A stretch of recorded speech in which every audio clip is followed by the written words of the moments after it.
warahmatullahi wabarakatuh. Waalaikumsalam warahmatullahi wabarakatuh. Nah, apa kabarnya hari ini, Risha?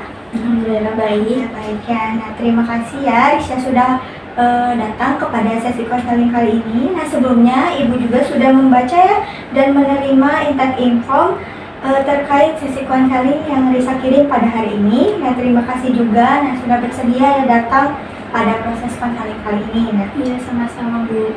Nah, sebelumnya Risha, apakah posisi duduk Risha saat ini sudah merasa nyaman?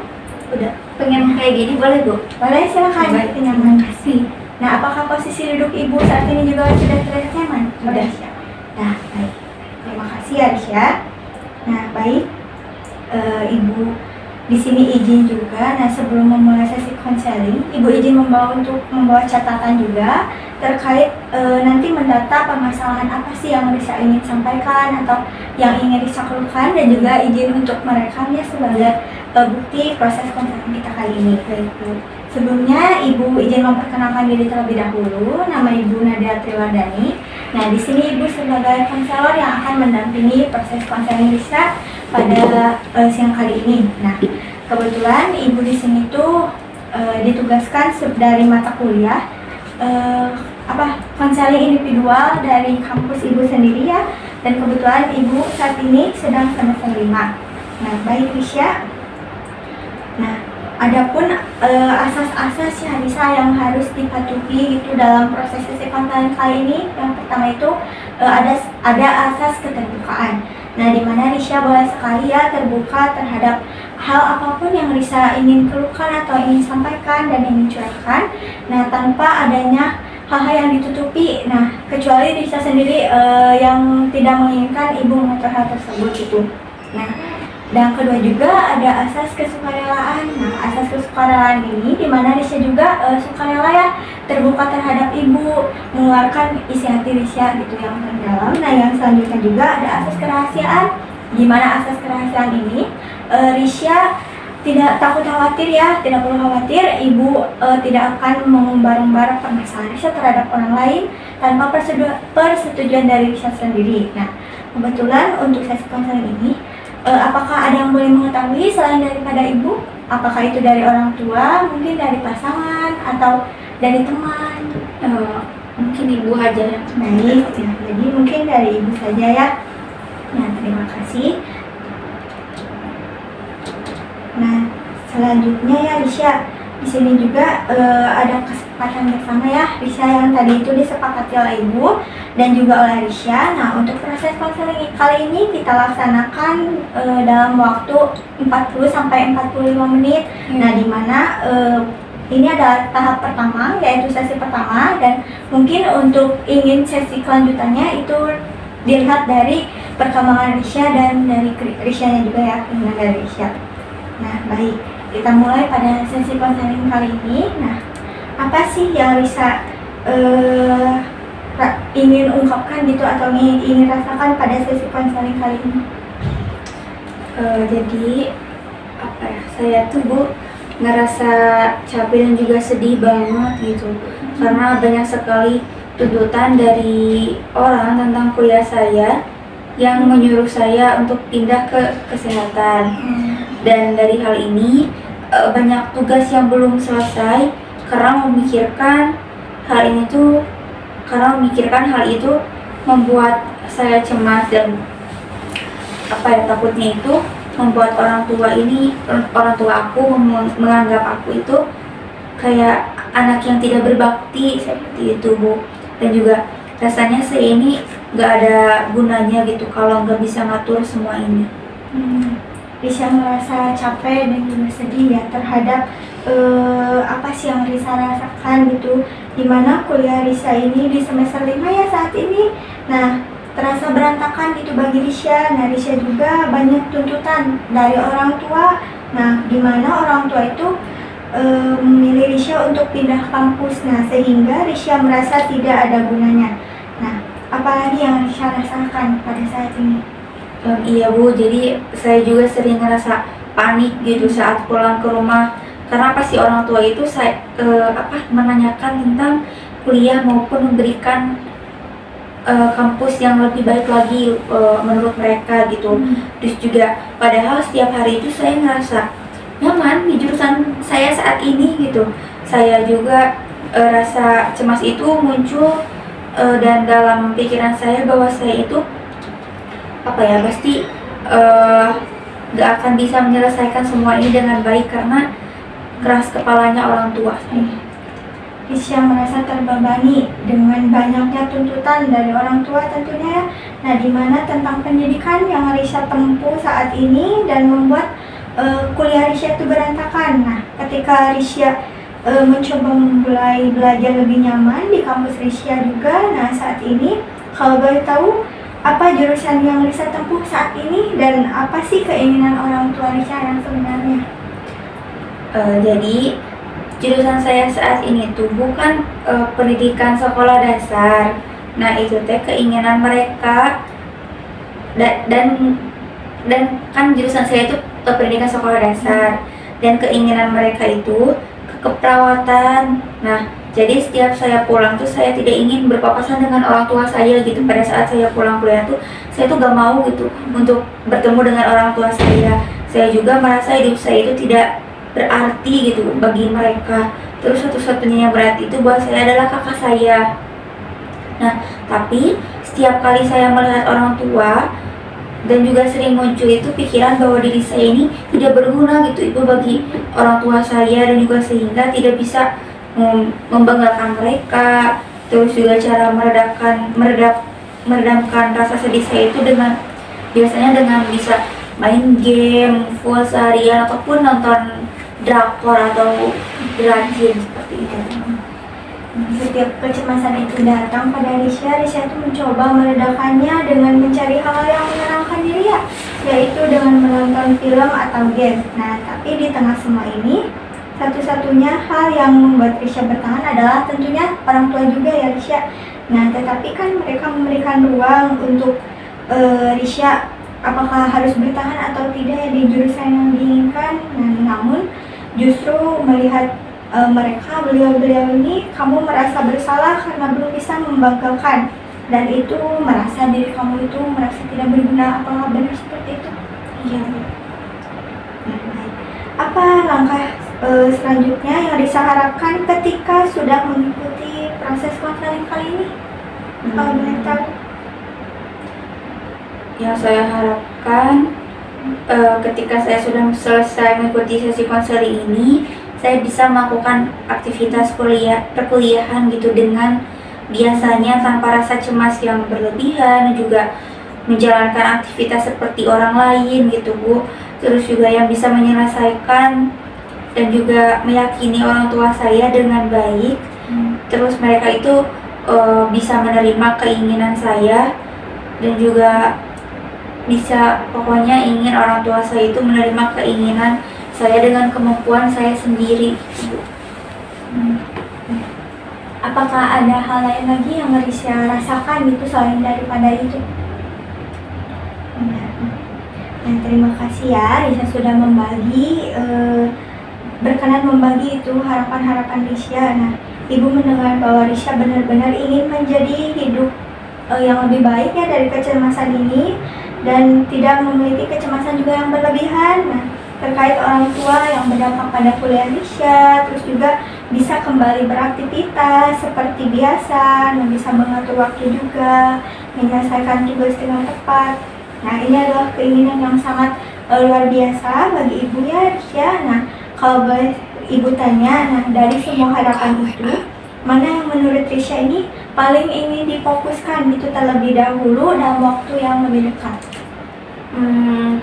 Dalam waktu yang lebih dekat ya Bu. Ya. Kayaknya yang ingin saya fokuskan dulu dalam waktu yang dekat ini rasa cemasnya Bu. Soalnya selama ini kan rasa cemas itu yang bikin saya gak bisa menghadapi kuliah dengan fokus dan juga berbicara dengan orang tua. Kalau saya bisa lebih tenang kan saya mungkin bisa lebih fokus gitu mengerjakan tugas dengan pelan-pelan, dan juga bisa pelan-pelan memberitahu orang tua saya bahwa saya ini bisa dan juga nyaman dan juga mengusahakan apa yang terbaik untuk saya dan yang saya jalani di perkuliahan jurusan ini. Kedengarannya Risha sudah mulai melihat ya arah yang lebih jelas juga, dan bahwa bisa juga mengurangi rasa cemas tersebut adalah kunci yang utama gitu untuk memulai bangkit. Nah, itu adalah langkah awal yang sangat kuat. Nah, dimana kalau Risha bersedia, kita bisa mencoba mengeksplor lebih lanjut ya, hal-hal apa saja sih yang bisa mungkin Risha rencanakan gitu, dan dibantu oleh ibu juga merencanakan kegiatan-kegiatan atau apa ya, hal-hal lain yang mungkin untuk kedepannya. Nah, bagaimana menurut Risha? Iya Bu, saya bersedia, dan selama ini tuh saya cuma coba dengan cara menenangkan diri dengan menyendiri, tapi seringnya itu malah makin kepikiran dan tidak menyelesaikan masalah ini. Dan juga kadang saya itu coba menulis perasaan di buku, tapi belum rutin, dan juga saya belum ahli dalam merangkai kata seperti itu. Kedengarannya Risha sudah mencoba beberapa hal yang untuk menghilangkan rasa cemas ini, meskipun belum semuanya berjalan seperti apa yang Risha harapkan ya. Nah, tetapi ini justru kayak lebih baik ya kalau Risha bersedia, kita bisa pikirkan bersama juga strategi lain yang mungkin lebih cocok, atau bagaimana membuat kegiatan menulis ini jadi terasa lebih ringan dan menyenangkan untuk Risha. Nah, bagaimana menurut Risha sendiri? Saya setuju Bu. Saya juga merasa kayaknya nggak bisa jalan sendiri terus Bu, kayak gini terus, dan juga kadang saya bingung harus mulai dari mana. Tapi kalau ada yang bantu mikirin bareng kan, saya jadi jauh lebih semangat ini dan lebih ringan gitu. Nah, saya mau coba cari strategi lain yang lebih cocok. Kalau soal nulis, mungkin saya bisa coba tanpa terlalu mikir bagus atau enggaknya. Yang penting saya bisa keluarin isi kepala saya gitu dengan tulisan. Saya mau pelan-pelan nyari cara yang lebih bikin saya lebih tenang. Saya senang ya Risha sudah mau pelan-pelan mencari cara yang membuat kamu itu merasa lebih tenang. Nah, kita sudah mulai punya gambaran dan juga tujuan yang jelas ya, yaitu dengan mengolah rasa cemas ya tentunya yang utama. Nah, dengan lewat menulis tadi yang Risha sampaikan.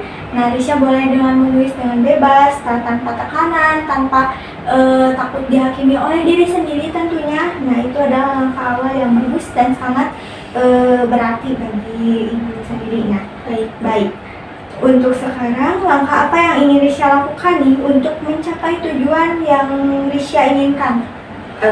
Saya pengen berhenti menghindar dari orang tua saya, dan juga meyakini orang tua saya gitu bahwa saya itu bisa ngelakuin ini, dan juga saya bangga dengan jurusan saya, dan juga saya bisa menyelesaikan semuanya.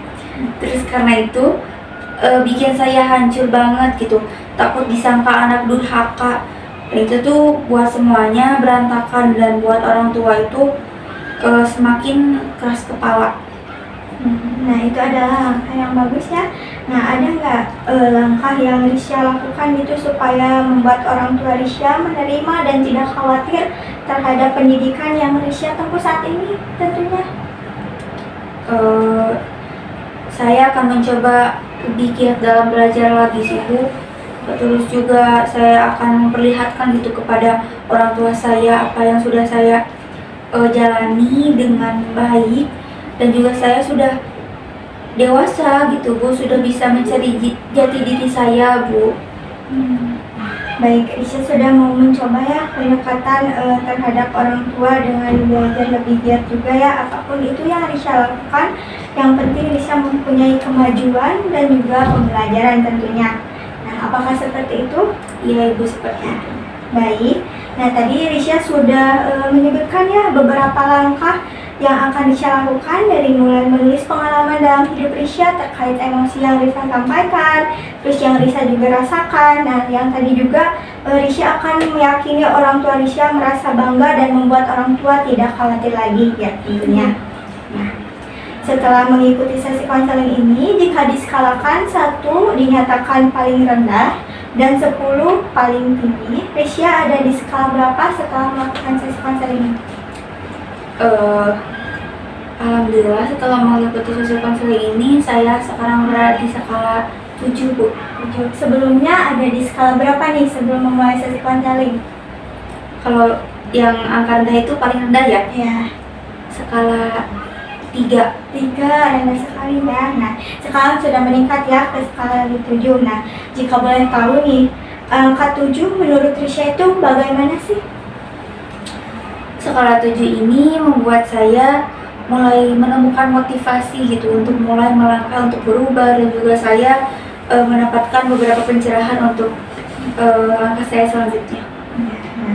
Nah, berarti angka 7 ini sudah lebih baik ya bagi Risha. Nah, ada kemajuan. Nah, Risha juga sudah mendapatkan beberapa motivasi tentunya untuk mulai merancang kehidupan yang lebih baik. Seperti halnya tadi sudah belajar mengeluarkan emosi Risha terhadap curahan kutipan di dalam buku Risha, terus belajar juga berani berbicara dengan baik-baik terhadap orang tua, dan melaksanakan kuliah dengan semestinya tentunya ya. Nah, baik Risha, sebelum pengakhiran sesi konseling ini, nah adakah kesan-pesan nih terhadap pertama kali ya Risha melakukan sesi konseling? Ada nggak pesan dan kesan selama proses konseling ini, baik terhadap ibu, terhadap diri sendiri, ataupun terhadap sesi konseling kali ini? Kesannya saya lebih merasa ada yang mendengarkan saya gitu, Bu. Terus juga lebih paham tentang diri saya, terus juga bisa lebih tenang, nggak ngerasa sendirian gitu, nggak cemasnya lebih sedikit berkurang. Seperti itu, Bu. Nah, apakah ada yang ingin Risha sampaikan lagi? Selain cukup. Ya, nah baik, mungkin kesan dan pesan dari ibu ya pada selama sesi konseling yang kita lakukan beberapa menit ke belakang gitu ya. Ibu menemukan bahwa Risha itu sebenarnya orang yang sangat kuat, orang yang sangat tegak, tetapi mungkin tidak ada seseorang yang bisa memberi ruang Risha untuk berbicara. Nah, tetapi setelah Risha bertemu dengan ibu dan ibu bertemu dengan Risha memiliki kekuatan yang sangat baik, kestabilan emosi yang sangat baik.